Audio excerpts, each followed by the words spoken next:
Well, good morning guys and welcome back to the channel.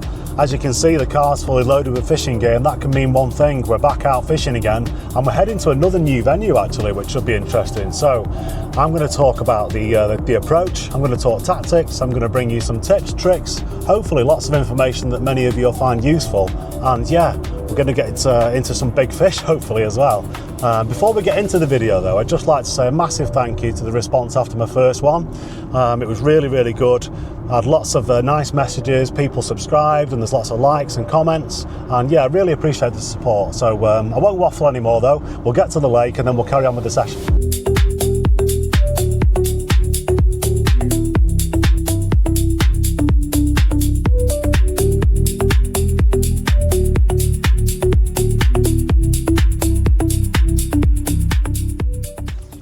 Right guys, we are fishing, and I've actually come back to Baden Hall, and I'm fishing a lake called Glover's this time, which is about half the size of Quarry. Still a good head of fishing, and numerous fish over 40 pound I believe, so it should be good. Now both rods are out, and I'll let you know sort of what we've done with those, and those of you with the eagle eyes will have noticed that I've actually turned to the dark side after all these years, and I may have said at one time that I would never get one, but times move on, you know, things change, and sometimes you just got to move with the times, haven't you? And yeah, on a lake where you're allowed a bait boat, it's an edge, you know, and it doesn't matter how good you are at casting, you'll never compete with a bait boat. You know, with the accuracy that you can achieve with a bait boat, it's next level.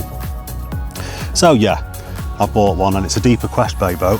I just want to give a little shout out actually to Angling Direct in Manchester, Carl and Ryan, who looked after me there and got this in for me in good time. I know it's quite hard for the shops to get these in, I believe. They're quite sought after, so I appreciate the help guys. And yeah, so I've got two rods out there. This bait boat's got the echo sounder on it, so you can have a look at spots out there and make sure that you're fishing in clear areas. You know, you can find weed beds, you can see the hardness of the bottom and that kind of thing. Obviously it gives you the depth information so that you can find drop-offs, plateaus, bars, all that kind of thing as well. So that's quite good. But yeah, it did take me a little bit of messing to get the rods out. Once I got into it, I think I've got it sussed now. You can actually save spots and you know, make it very easy to return to those if you want to. You can make little notes in it so that you can find them again next time and that kind of thing. And it does all kinds of clever stuff that I've not fully grasped yet.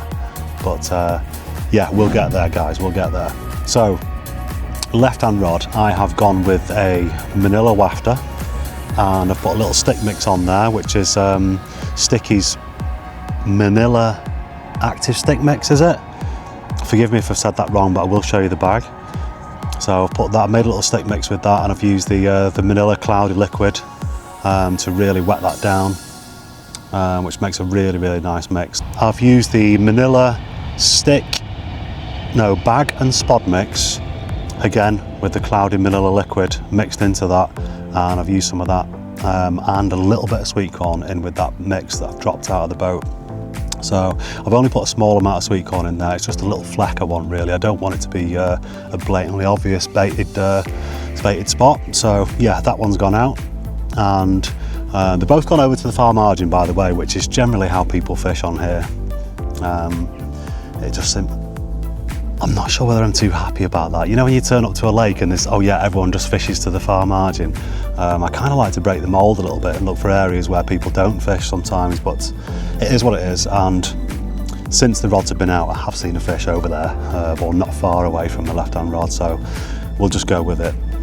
Right-hand rod is a snowman presentation with a 16mm sticky bait krill. It's one of the active tough ones that I've used, and a little squid, a spicy squid pop-up, a little pink one on top to make the snowman. And in that mix over the top I've put some boilies that I've soaked overnight, 24 hours, I've soaked the boilies in water from the water butt actually in the garden.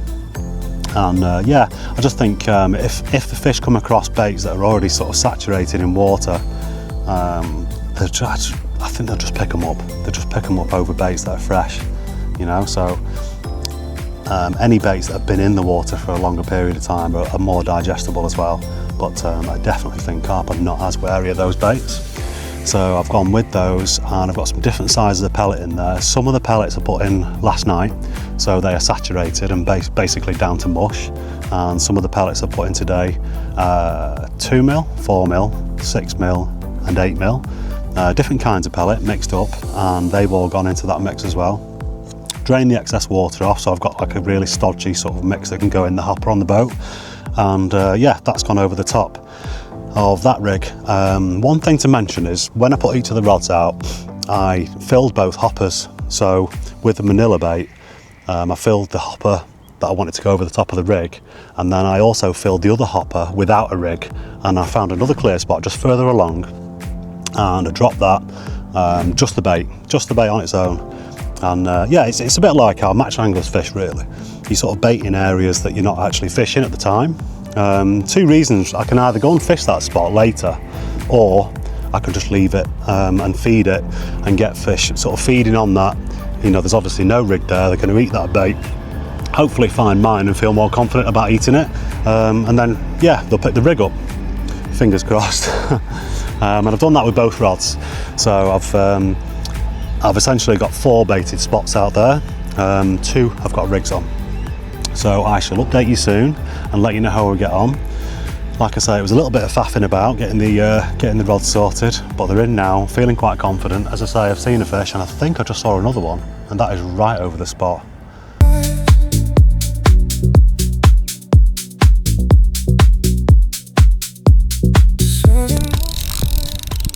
You have just got to love the sound of a spinning clutch, haven't you guys?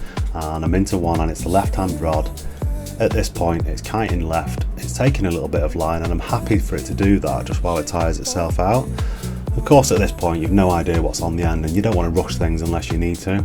But saying that, I could feel the fish just coming into a little bit of weed, and with the barbless hooks rule on this lake, I'm thinking to myself at this point that I don't want to get it locked up in a weed bed out there. So I'm fishing strong. I'm not in a position where I need to take any grief from this fish, and I'm on 20-pound Hydro Tough, which is freshly loaded onto the reels, and I'm thinking, right, you're coming in now.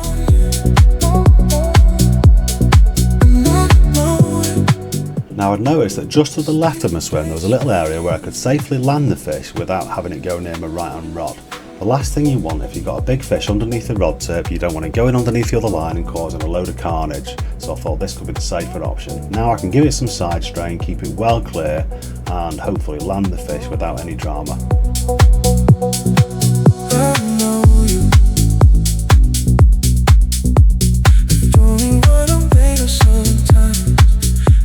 I've already mentioned the importance of using strong tackle when you're fishing weedy lakes, but really during the fight here my main aim is just to keep the fish moving. I'm not allowing it any time to get its head down into any weed beds, I'm just keeping it moving all the time.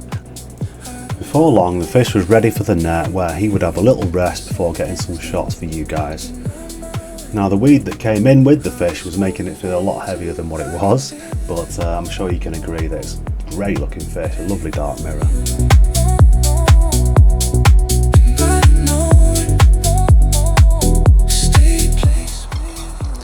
Well, good evening.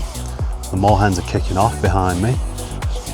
It is now 20 to 8, guys, and we've had a fish, 26-pound mirror, and yeah, just talk about that a little bit. So it was on the Manila wafter with the spod and bag mix over the top, a little bit of corn in there, and the cloudy liquid. And yeah, I saw a fish show actually, and I stood up and I was looking, I was thinking that's not far away from me, that, and I was looking down at my lines just coming from the rod tip, and with this lake being dyed blue, the lines actually they stand out quite a bit, and I was a little bit concerned, so I just let a bit of line off, to be honest, and it slackened right off. And I'm fishing, I won't say a slack line, it's not falling off the tips, but it's a semi-slack line. And yeah, I just wanted to drop them down in the water, make sure they're not spooking fish off near the actual spots that I'm fishing. So yeah, did that, and like I said, I'd seen a fish show. 10 minutes later, left-hand rod was away. So happy days, we're off the mark, and I've had a nice 20 pound, a nice dark looking fish as well. And yeah, hopefully we can get something a bit bigger now, but feeling confident. And I've actually had another take on the same rod after I put it out. Bobbin pulled up tight. Excuse me, I picked the rod up and just struck into nothing. I'm not sure what happened, to be honest with you. Bit of a strange one. But yeah, I've just got a feeling that the Manila's going to do it. It's a very, very subtle sort of baiting approach. And yeah, I've switched both rods onto the same now, so we'll see how it goes. I've seen a couple of more fish show that are not a million miles away.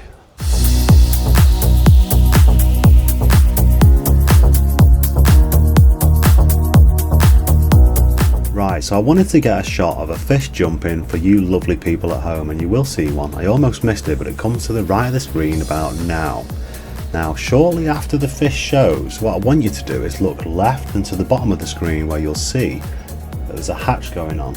You'll see insects that are leaving the water's surface, and they're quite sizable as well. Now, I know that fish react very, very quickly to hatches like these because there's a very small window in which it's going to happen. Now, if I hadn't just caught a fish, I'd be very, very tempted to put a zig out there. If I had a third rod and you were allowed that on this water, I definitely would have put a zig out and tried to match the hatch, really. Match the hatch is a term that came from trout fishing, and yeah, you can bring that to your zigs and you can have fantastic results by matching what's actually hatching from your lake. So I decided to stick with what had done me 2 bites already rather than changing anything, but I wanted to include it in the video anyway, just because I think it's a really interesting subject and maybe something we can look at again in the future.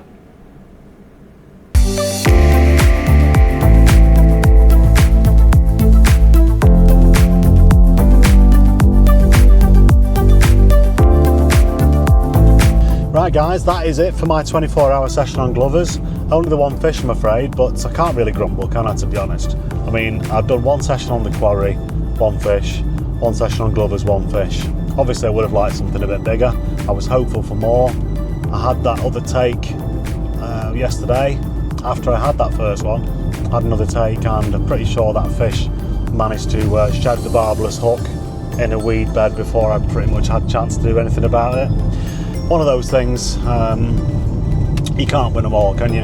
You can't win them all. So I've come up with another idea for a video, guys. I was just speaking to Dan, the bailiff at Baden Hall, and we were talking about the fact that I'd caught on Glovers, I caught on quarry last time. There's one more specimen lake at Baden Hall called Bridge Pool, and I said, I wonder if I can come back next time, do another 24 hours and catch on there as well. I don't know if it can be done. Can it be done? I don't know, but we're going to try it. And of course I'll bring the cameras with me so that you guys can see what I get up to. You can see whether I fail or whether I actually succeed. So yeah, it should be fun. But before I go, I just want to say thanks again for all the support on my channel so far. It's relatively new, and yeah, really appreciate it. People have liked and subscribed, and lots of comments on my social media pages as well, which is really, really good. So yeah, I just want to say thanks again. Hopefully you'll like this video as well, and subscribe if you haven't already, and hope you get out there and catch some yourselves. And yeah, look out for the next video. I'll see you soon.